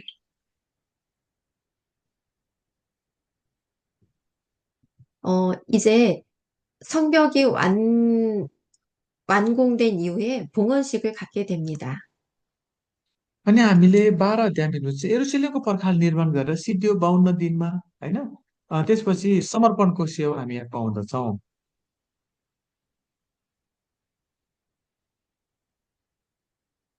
성벽의 봉헌에 대한 준비 과정과 또 봉헌식의 광경이 있게 됩니다.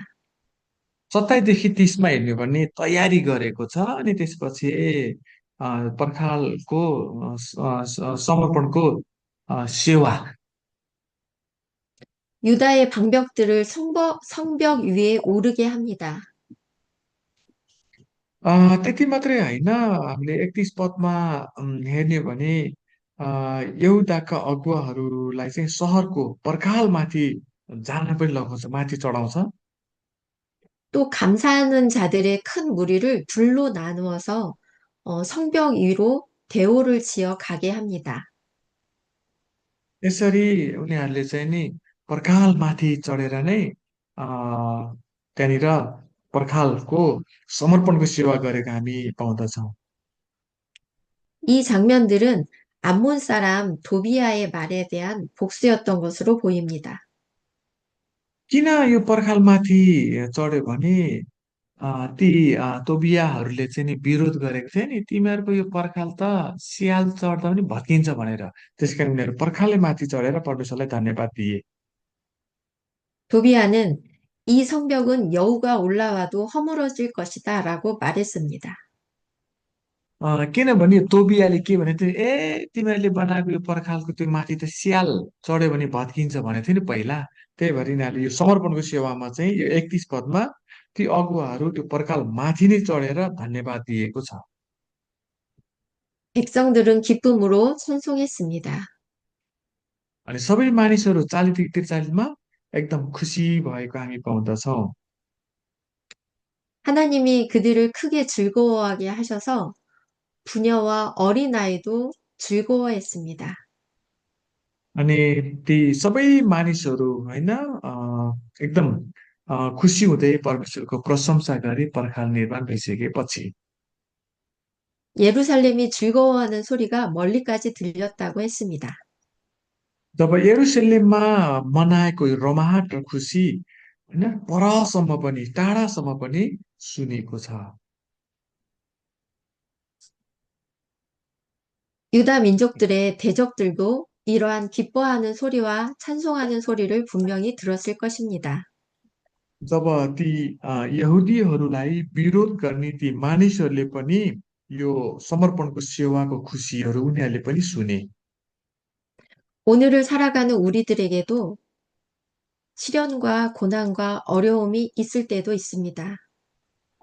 आजको दिनमा पनि हामीलाई पनि गाह्रो अप्ठ्यारो समस्याहरू त छन्। 그러나 이러한 어려움에 주저앉지 않고 하나님의 말씀을 통해 하나님과 함께함을 통해 기뻐할 수 있습니다. यस्तो गाह्रो अप्ठ्यारो समस्या पनि जब हामी परमेश्वरमा रहिरहन्छौँ भने उहाँले नै हामीलाई खुसी र आनन्द दिनुहुन्छ र ती मानिसहरूले पनि थाहा पाउने छन्। 우리가 하나님으로 인해 기뻐하고 감사하는 모습을 세상 사람들은 눈여겨봅니다.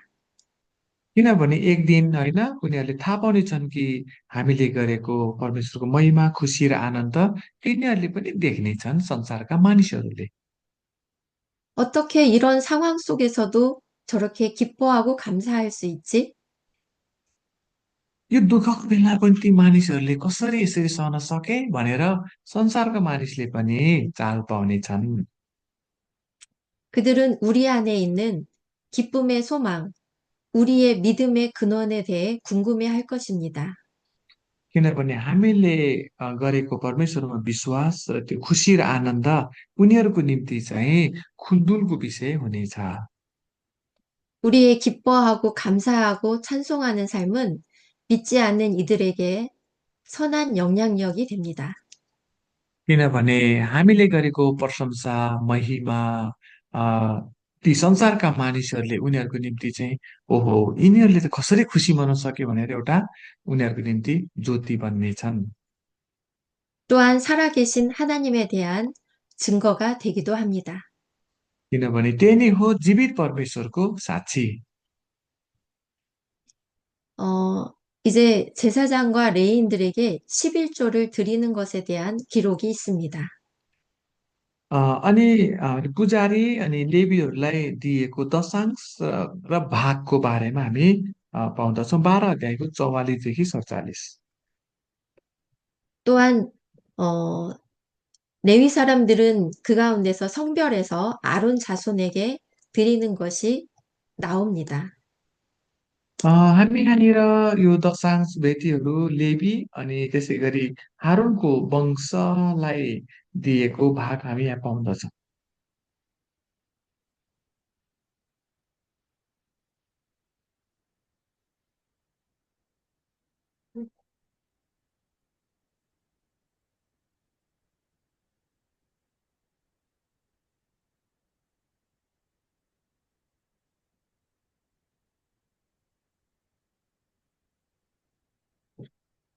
잠시만요.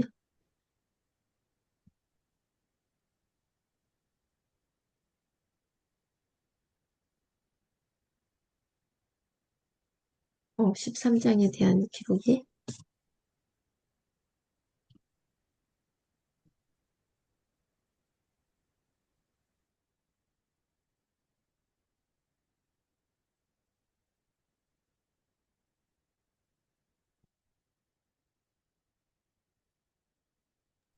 죄송합니다. 어, 13장에 대한 기록은 암몬과 모압 사람을 이스라엘 가운데서 분리하는 내용이 ना옵니다.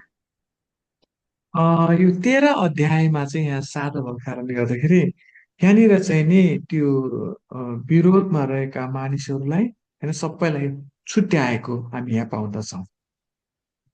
백성들이 율법의 말씀을 듣고 자신들 가운데 섞인 무리를 이스라엘 가운데서 모두 분리해낸 것입니다. किनभने यहाँनिर इजरायली यो चाहिँ अलिकति पछि हो केही वर्षपछि इजरायलीहरूको बिचमा त्यहाँ रहेका मानिसहरू पनि मिक्सिङ भएर बसेको थियो अनि उनीहरूलाई छुट्याएको छ। 또한 예루살렘을 정결하게 하는 그런 과정도 마저 진행하게 됩니다. अनि यहाँनिर हामीले हेर्नु चाहिँ त्यो खराब मानिसहरूलाई हटाएर सही मानिसलाई मात्र राख्नु चाहेको छन् नेहेमियाले। 안식일에 장사하는 자들에 대해 니에미아가 엄하게 경고합니다. किनभने त्यहाँनिर ती बसोबास गरेका मानिसहरूलाई नेहेमियाले चाहिँ नि अ, हटाएको हामी यहाँ पाउँदछौँ। 귀인들을 꾸짖어서 안식일을 범하는 것에 대해서 하나님의 अ, 진노가 다시 임하게 하는 행위라고 말합니다. किनभने परमेश्वरको सभा दिनलाई चाहिँ यहाँनिर चाहिँ अपवित्रता तुल्याएको छ। 안식일에는 성문을 닫게 하고 레위인이 성문을 지키게 합니다. सभा दिनमा चाहिँ नि अब चाहिँ होइन सभा दिनलाई सही रूपमा पालन गर्नुपर्ने जसको लागि चाहिँ मूल ढोकाहरूमा चाहिँ लेबीहरू बसेर कुरुवा हुनुपर्ने।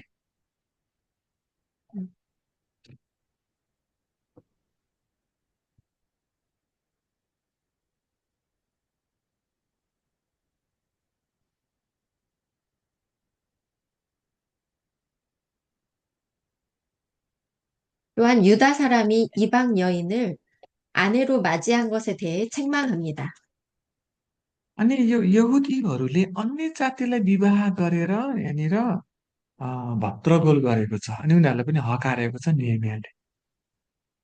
니에미아는 자신이 하나님 앞에서 예루살렘 성의 중수와 또 개혁을 위해 했던 행위들을 기억해 주시기를 기도합니다. यहाँनिर नेहेमियाले चाहिँ नि जसरी जसरी काम गर्यो यरुशलेममा आएर जसको लागि परमेश्वरलाई सम्झेर प्रार्थना पनि गरेको हामी पाउँदछौँ। 이제 니에미아서의 결론을 살펴보도록 하겠습니다. नेहेमियाको पुस्तकको हामी अब सारांशमा हेरौँ।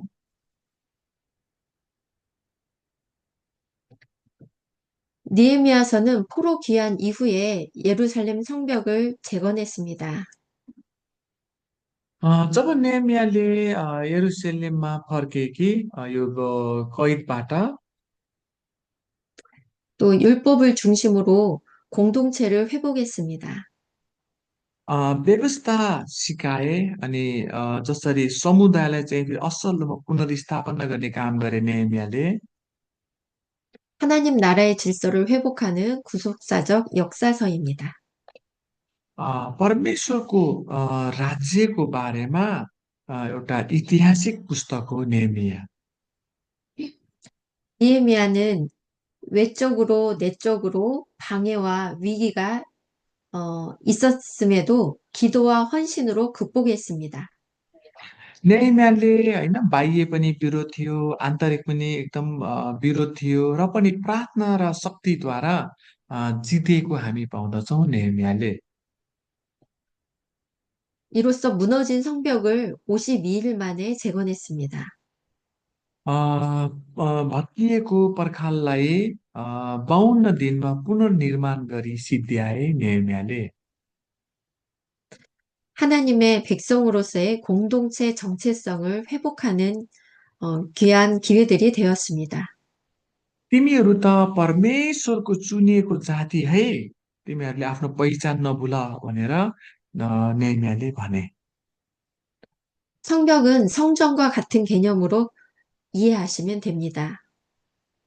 किनभने त्यो पर्खाल पनि त्यो भेट यरुसलेमको त्यो मन्दिर जस्तै गरी महत्त्वपूर्ण रूपमा निर्माण गरे।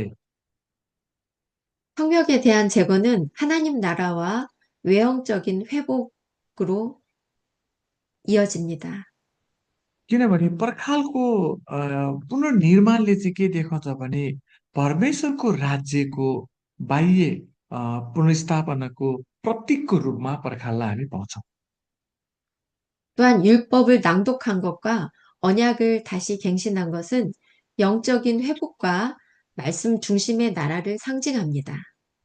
पर्खाल निर्माण सँगसँगै व्यवस्था सिकाएको छ, करार पक्का गरेको छ, एकदम आत्मिक सुधार गरेको हामी पाउँदछौँ।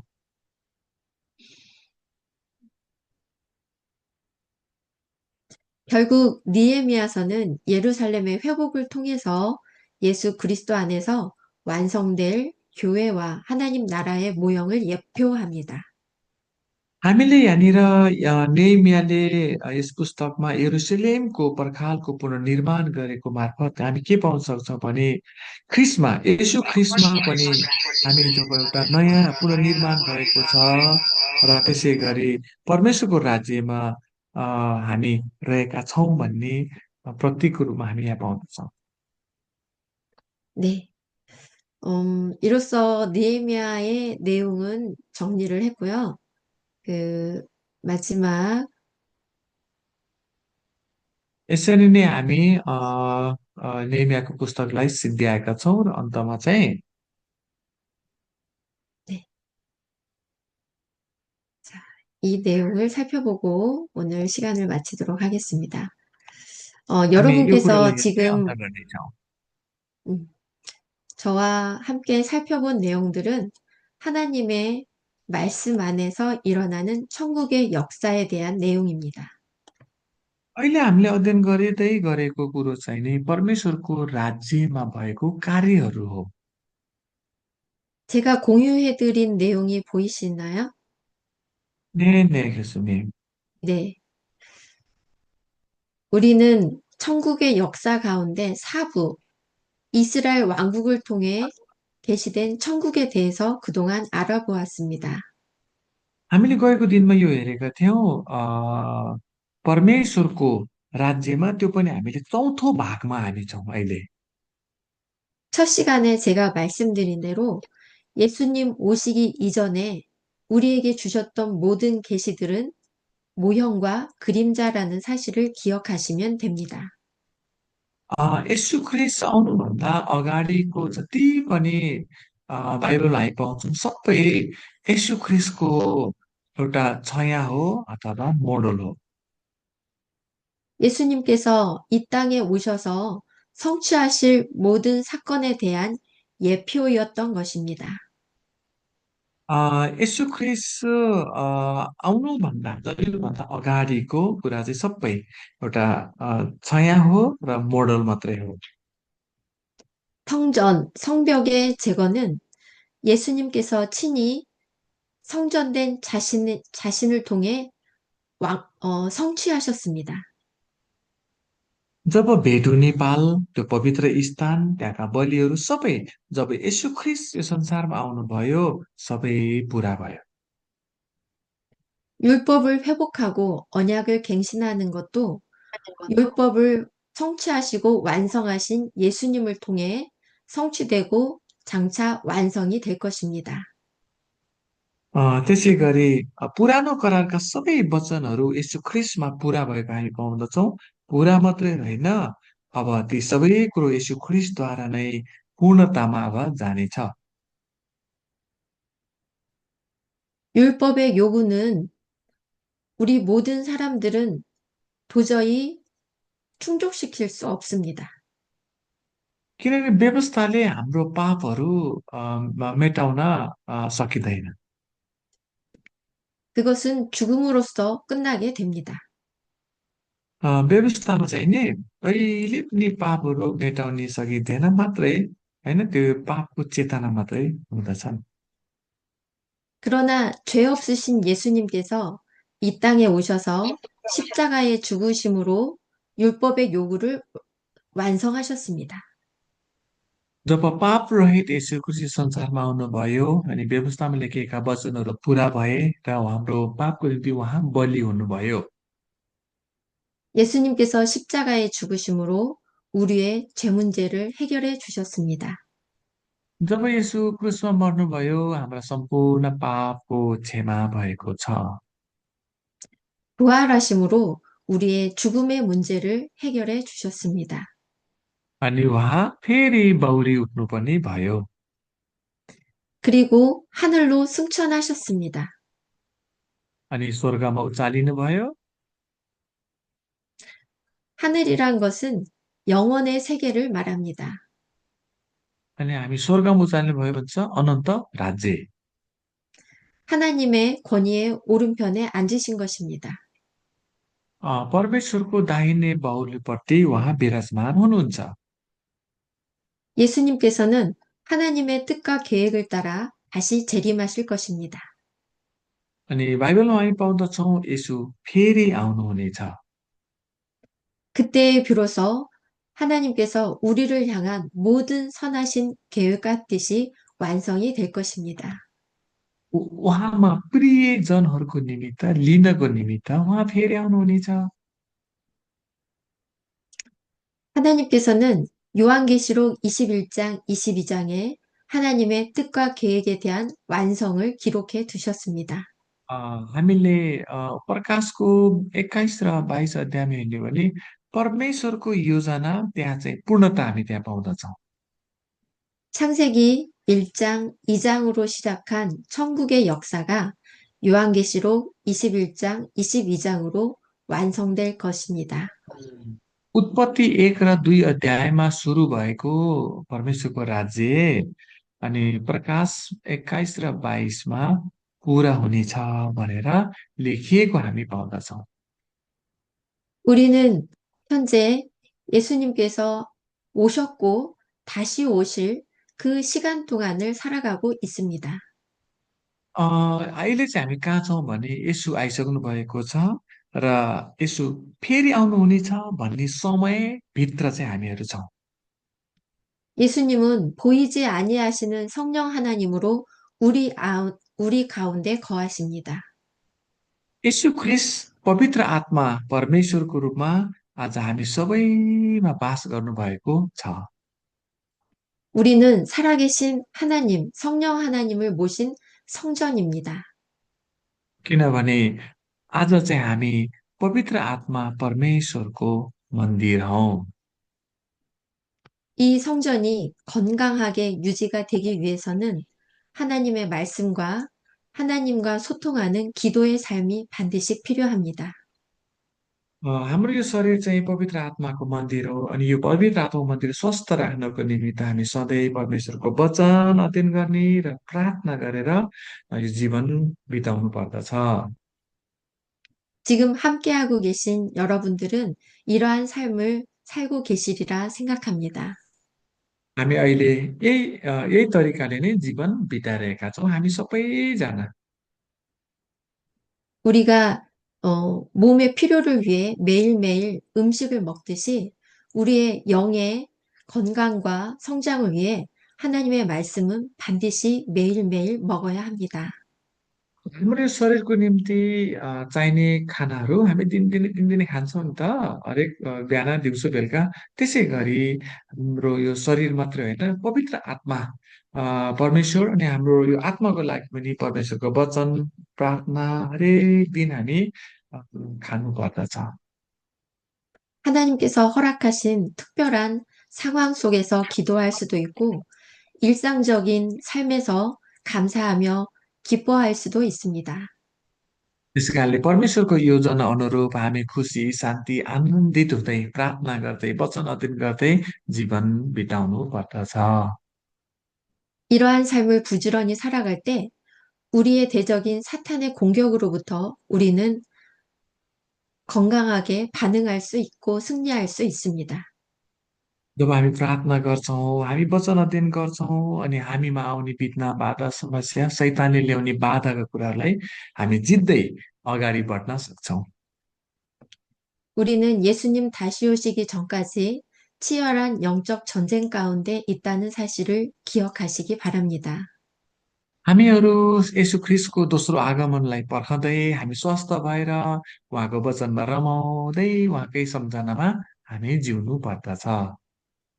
감사하게도 우리 자신의 힘이 아니라 하나님의 돌보심과 보호하심의 돌보시는 그 인도로 우리는 승리할 수 있습니다.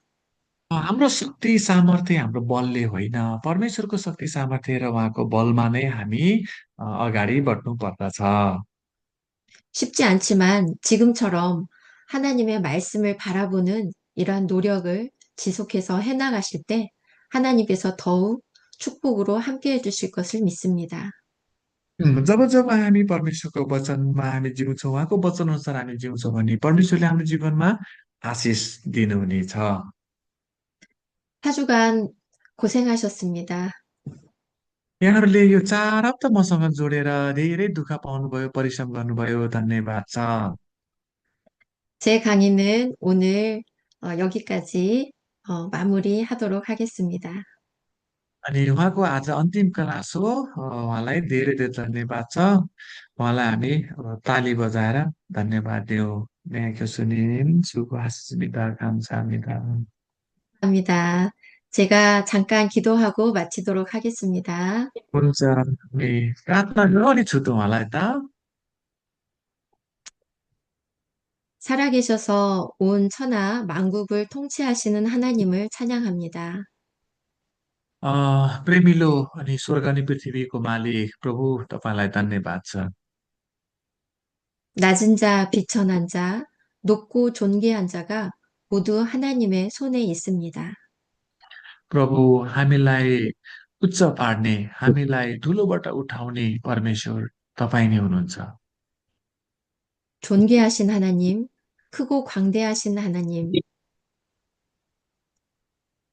प्रशंसाको योग्य परमेश्वर अनि महान परमेश्वर 하나님의 선하시고 완전하시고 기뻐하시는 뜻 가운데 저희들을 돌보시고 인도해 가시니 감사합니다.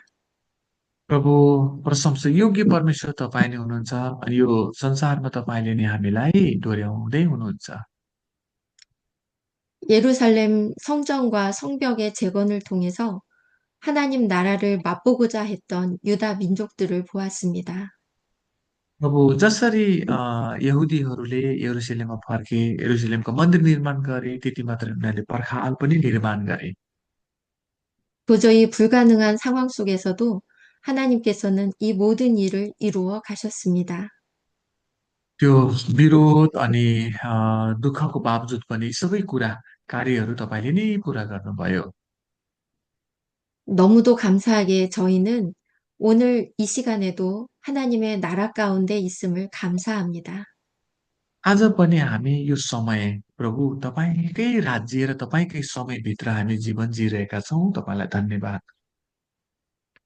장차 예수님 다시 오실 그날이 되면 완전한 존재로서 하나님 나라에서 하나님과 영원히 함께하게 될 것을 믿고 감사합니다. प्रभु तपाईँको दोस्रो आगमनमा हामी प्रतीक्षा गर्दछौँ अनि हामी सदासम्म तपाईँको राज्यमा हुनेछौँ, जसको लागि हामी धन्यवाद ती भएर जिउनेछौँ। प्रभु तपाईँलाई धन्यवाद। 주님의 믿는 귀한 자녀들과 함께하여 주시옵소서. हामी विश्वासमा जिएकाहरूको निम्ति सधैँ प्रभु तपाईँको प्रेममा डोर्याउनुहोस्। 살아계신 예수 그리스도의 이름으로 기도드렸습니다. आशिष अनुग्रह माग्छौँ जीवित प्रभु यीशु ख्रिस्टको नाउँमा। आमेन। 아멘. आमेन।